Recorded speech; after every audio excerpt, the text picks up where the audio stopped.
Yeah. It's like the weird thing about success is there's so many different definitions to it.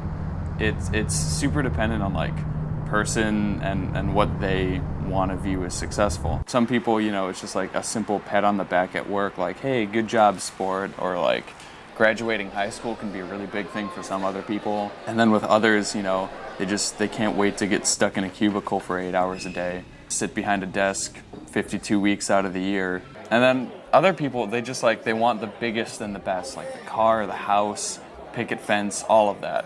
And it's so weird because it is so different for everybody. And it kind of changes you too, because like as you get older, your own personal definition of success changes. Like when I was a kid, there was a water park that we used to go to all the time called Cool Waters. It was mainly my dad that would take me there. Me and my brother, we kind of spent more time over there in the summer. My dad would take us there on weekends every now and then.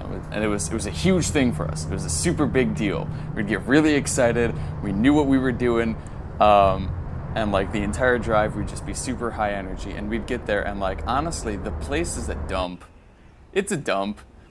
The price of admission, I don't even think was $10. The food was terrible. There wasn't enough chairs like ever. There were so many people there constantly that like you could barely enjoy actually spending time at any pool or slide. But when I was a kid, that was the best. That was like the pinnacle of my weekend. Sometimes my mom would take me and my brother up to the Dells, and like there were literally times at the Dells where I'd be like, man, this is cool, but I wish I was at Cool Waters. Again, looking back, it was just about the lowest form of water park entertainment that you could find, but I loved it. I loved going to the snack bar and paying $2 for a hot dog that somebody probably dropped on the floor a couple times. But, it was a big thing for us. It's strange because I never thought of my dad as an unsuccessful person through all of this. He didn't make as much money as my mom, but we still had fun. We still had a good time. We still had those connections. And it's kind of strange because like as you get older, you start to see your parents and even other adults as just like people. You start to see that like they have struggles, and it's not until you start to have struggles of your own that you really can like take that step back and look at it.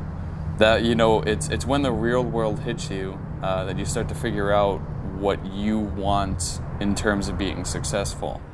I think one of the most impactful successes that I had throughout like high school and that earlier stage of life was I was the first one to get a driver's license out of my friends.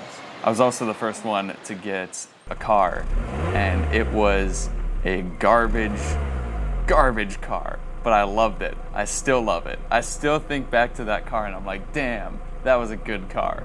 It wasn't.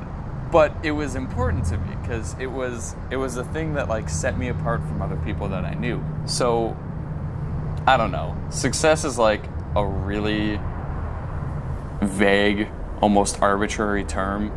Some people just they pretend like they've got everything figured out when their life is in a crisis. Some people don't take the time to appreciate the fact that they might already be successful, and others find success doing less things but just being content with what they have. And it's just really a matter of finding out what makes you happy, and I think that's one of the key components of success.